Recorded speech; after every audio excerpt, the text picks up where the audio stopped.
We have been trying to get in front of the media and in front of podcasters on a larger level to help them understand how to interview and have really good victim-centered stories and how to work with victims without harming them further.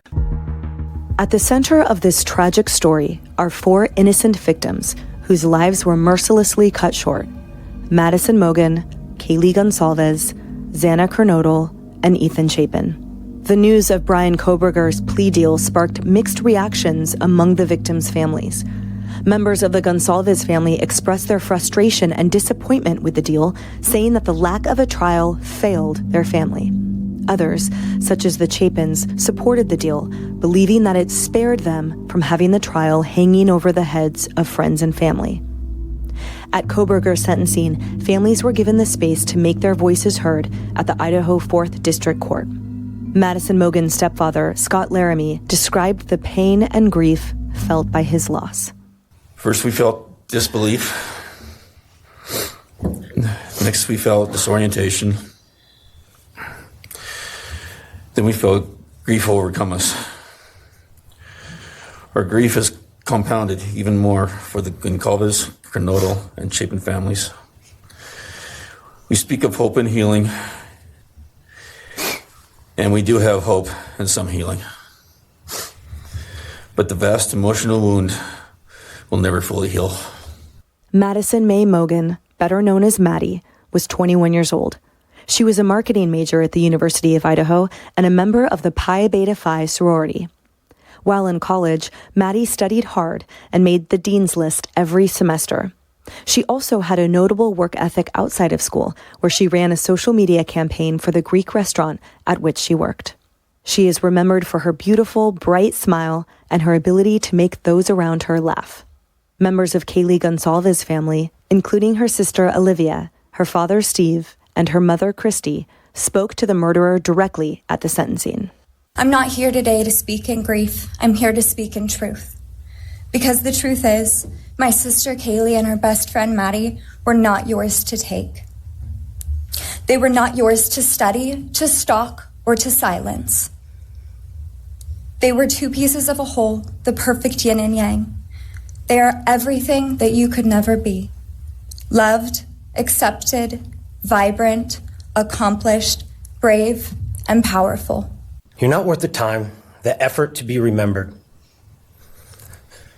In time, you will be nothing but 2 initials forgotten to the wind. No visitors, nothing more than initials on an otherwise unmarked tombstone. You are entering a place where no one will care who you are and no one will ever respect you. You will be forgotten, discarded, used, and erased.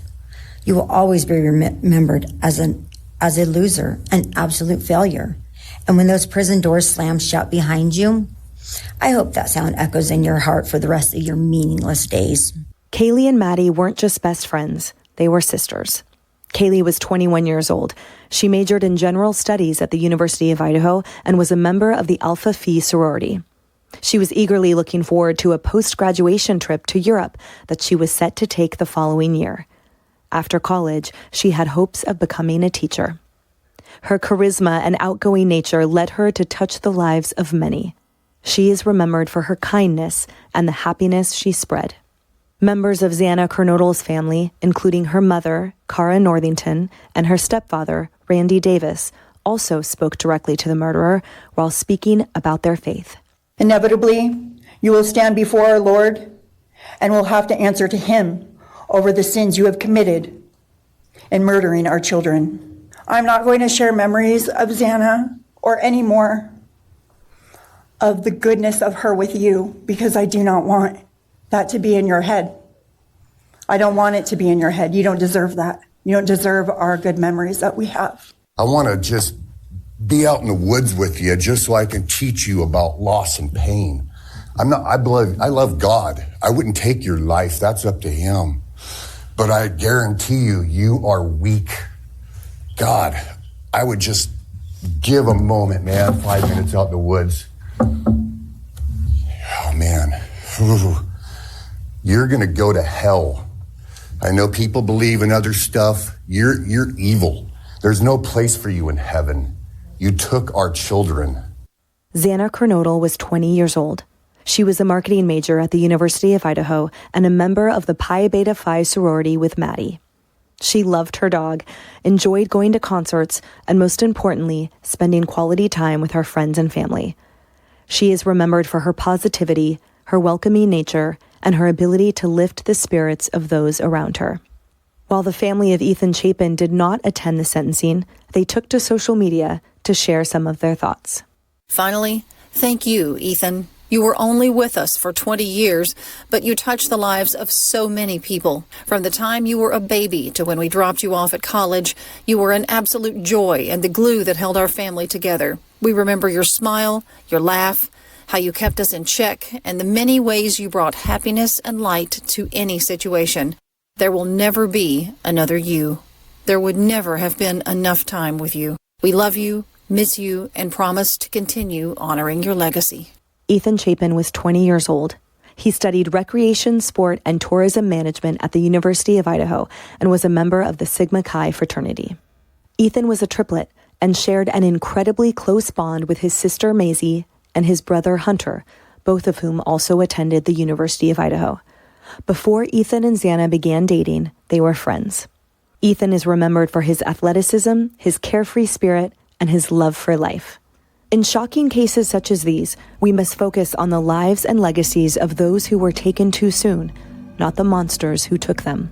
Renée Williams, CEO for the National Center for Victims of Crime, joins me now to discuss the importance of advocating for victims and to explain how we can support and uplift them.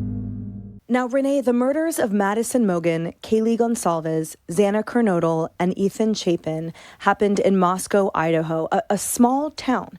And almost instantaneously, the case garnered national attention.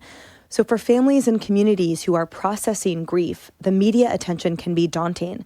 How does the National Center for Victims of Crime help families navigate these difficult times? Well, I want to start out just with the fact that you started by saying the victims' names, which is what we are trying to get so many individuals to do. The killer's name has been mentioned so many times, he's almost become a household name.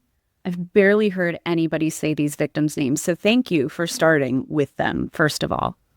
We have been trying to get in front of the media and in front of podcasters on a larger level to help them understand how to interview and have really good victim-centered stories and how to work with victims without harming them further. And then we do work with victims, and usually that comes to me directly, so we will work with specific families who are really struggling with the media and try to help them and give them tips and walk them through certain things. I am working with one family right now of a homicide victim, and a lot of it is making sure that their names are being said in the right rooms and that we're introducing them to the right people, but also that we're guiding them on what their rights are, what they don't have to talk about, that they're being appropriately prepped for any interviews and things like that. And digging a little deeper, what are those tips? What do you share? What do they need? So we always try to tell people how to prepare for an interview, to have little things that you might not think of if you are not used to the media, like have a list of questions that you're okay answering, have a list of questions that you're not okay answering, and stick to those and be firm. Know what you want to say about your loved one, have photographs ready. And we also, and it's sad that the onus lies with victims and victims' families, but it does. We try to coach them on doing research into the podcasts that they're going to be on, into the reporters that they're going to be interviewed by, so that they have a general feel for how that reporter conducts an interview, and they can usually get a good idea of how a story is going to be put together. So going back to these horrific murders in Moscow, there was a plea deal with the murderer, and it sparked mixed reactions from the families of the victims. And of course, there's no right way to feel, obviously. So how does the organization help families when a case doesn't conclude the way they'd hoped, or when families feel differently from each other? I think that happens quite a bit in the criminal justice system, where a case doesn't conclude the way a family hoped. And we have been working on trying to help those families find healing outside of the justice system. The fact is that this Idaho case isn't unique for that portion of it. So many people walk away from the justice system because it's not set up to help victims. It is set up to punish defendants and keep society safe. And so we try to work with victims on what other things can we do to help you heal, to remember your loved one, and to make you feel like you have achieved some measure of justice and closure. The pain is never going to go away. And, we say this a lot, but there's no timeline for trauma. So something might impact them in the long run, but at least helping them find some sort of outlet for that closure, because more often than not, it does not come from the criminal justice system. And I think a nuance that is maybe subtle but fundamental with the criminal justice system is that the state is representing, or the prosecution is representing the state, and the victims' families are not being represented by prosecutors. The victims in this horrific case, for example, are no longer with us, and that's the whole point. So I think that led to a measure of confusion, perhaps with the greater public, in that they weren't sure why the family's wishes weren't being honored, but it's because the prosecution is not representing them. And obviously further complicated by the families feeling different from each other about what that justice might look like in that moment. You mentioned a moment ago the rights that these families have. Can you dig a little deeper? What rights do these families or crime victims have, and how does it vary by state? So every state has what we call a Crime Victims Bill of Rights. That looks different in every state. And so different states do have different. There's also a federal CVRA, we call it Crime Victims' Rights Act. One of the biggest rights that is enshrined in all CVRAs is the right to notification and the right to participation to an extent. And we were actually asked about this in the Idaho case because of the plea deal. Those families had a right to be told before it was publicly announced. Unfortunately, the right to notification and participation does not equate to a veto power. And as rough as that can seem, that is probably what's best for society. We would not want these families in this case. I mean, because my understanding is they were of split opinions as to whether or not this plea bargain was good. You wouldn't want to get the families arguing about that. And you also want to be able to trust your prosecutor to know what their evidence is, to know what they are trying for, and to have the ability to make those types of plea bargains. One of the cases that comes to mind like that is the Chowchilla school bus kidnapping in Barrett. Just horrific and horrifically traumatic now for multiple generations. But again, that was dozens of families and families with multiple children. And so, of course, there will be varying feelings about what justice looks like and in the choices a prosecution team has to make during the course. I hear what you're saying, that it would be far likely too complicated to be able to have a consensus. But each case is different. There, like you said, there's some commonalities, but like each one is just such a different horror. And every person, even in the same case, is very different. We are all individuals and we all do have different feelings. I think in this case, personally, the plea bargain was a good thing because the horror of going through a trial, and there was already so much intense media publicity on this case, avoiding having the families have to walk out of the courthouse to cameras in their face every day. I think that was a good thing, but I can certainly empathize with the family who was against it, who did want to see the trial go to take place and to see him held accountable for something.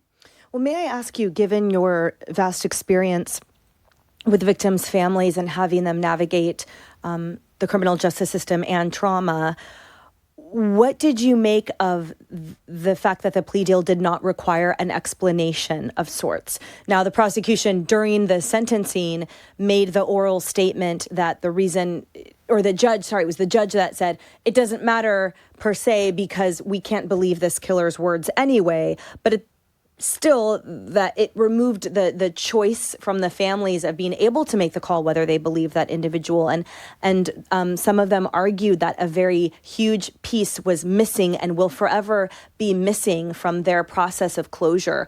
What did you make of that? I think that the judge got it right, that we first of all couldn't believe what he said anyway. But I think also that going through a trial isn't going to give them the reason either. This is just a depraved individual who is probably getting some perverse pleasure out of the fact that he can hold that secret. We see that a lot with individuals who commit crimes like this, there's also a pleasure in holding on to something and in toying with people. And so while I think it's disappointing, and again, I can empathize with those families, I don't think there was a way to force him to give a reason. And I don't think it would have been a good reason to hold up the plea bargain. Yeah, we've certainly seen that a lot too. Polly Klaas's killer comes to mind, who continued to taunt her poor parents for years. So in the initial stages of this case, a lot of internet sleuths took it upon themselves to, investigate the crime. And as a result, many began making accusations against the friends and roommates of the 4 victims. A lot of fans in true crime community think that they're helping investigations, but sometimes this sleuthing can bring more harm than good. Talk to me about some of the negative side effects that this can have on families and friends of the victims. So I'm definitely not trying to give a shameless plug, but shameless plug, we do have a guide for crime fanatics that are, it's the 8 simple rules for being an ethical true crime fanatic.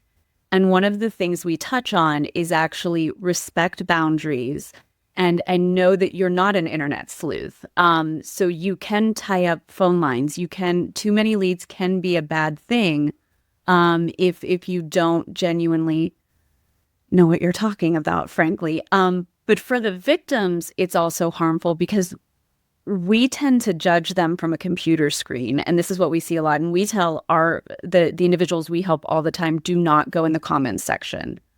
Avoid the comments section at all costs because people are cruel. And when we're watching something from a computer screen, we tend to think of how we would behave and how we would act and how we would answer that question. But we don't do it with the lens of how would I be acting if I was living through the worst day of my life?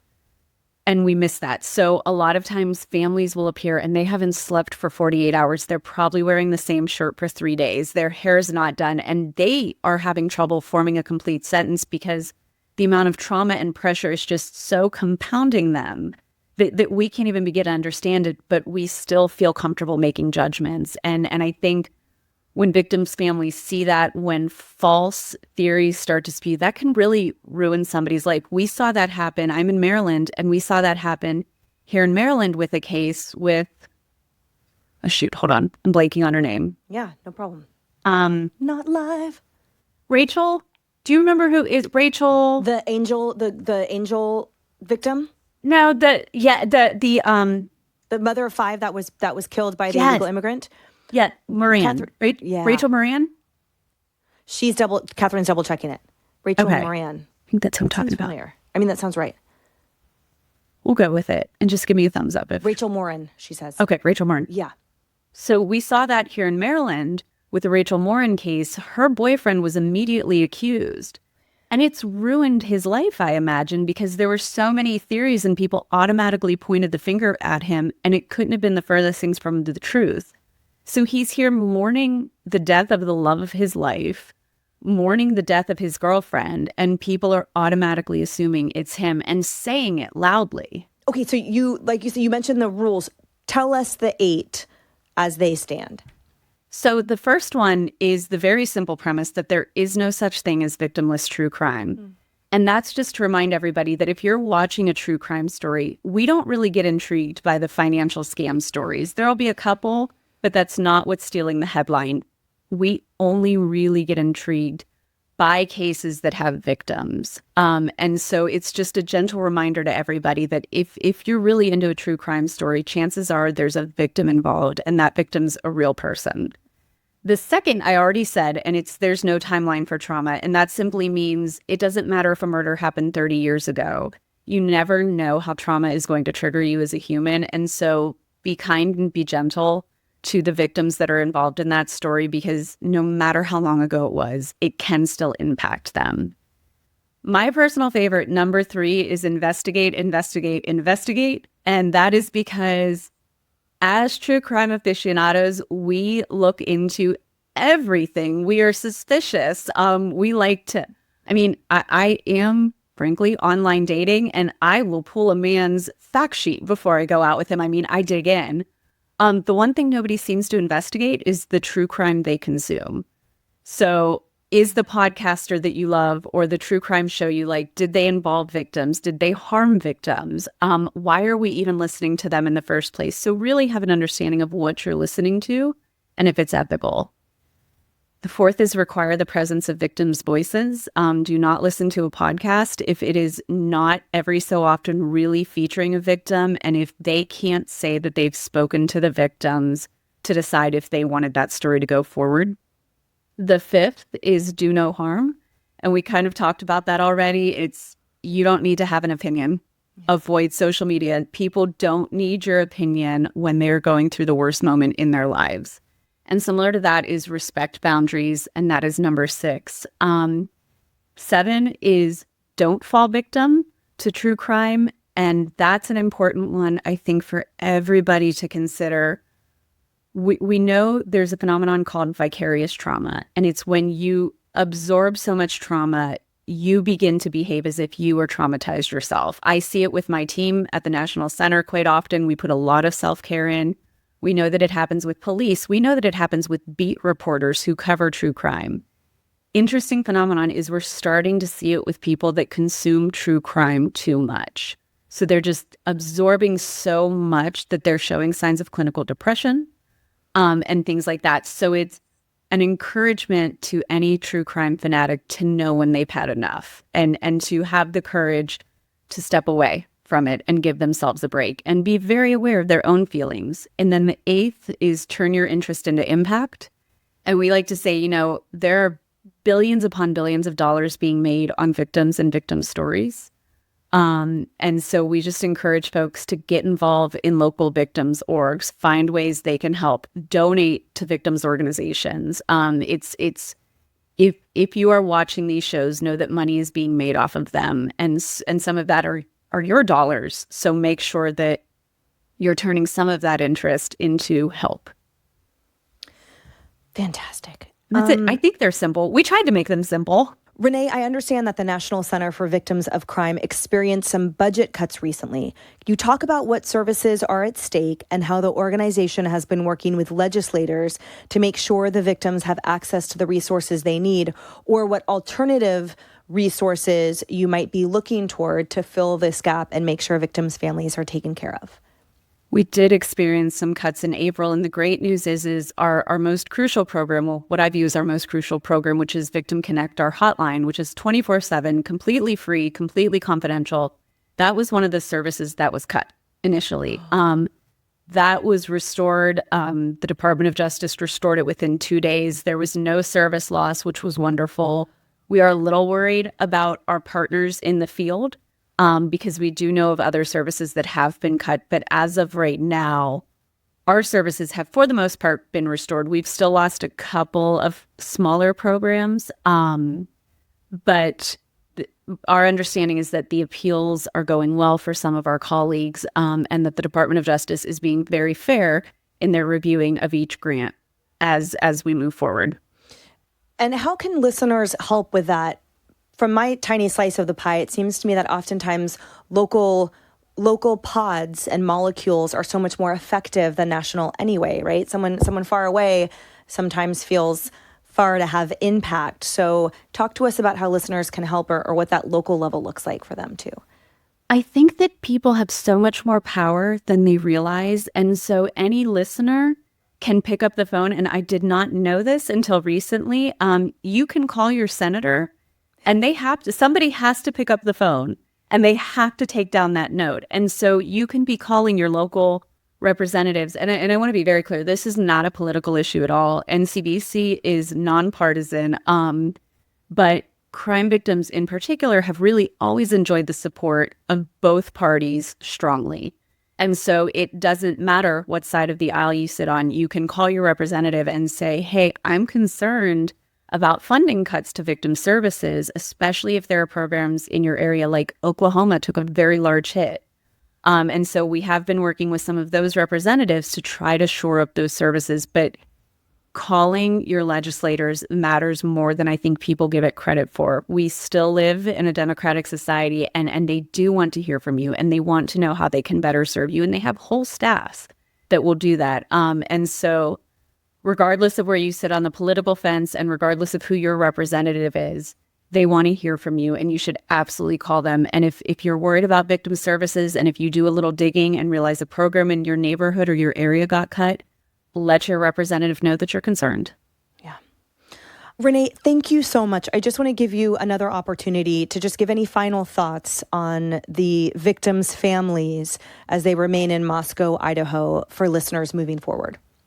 Absolutely. I think we learned a lot from the Idaho case about respect and compassion, both for victims' families and those involved in crime.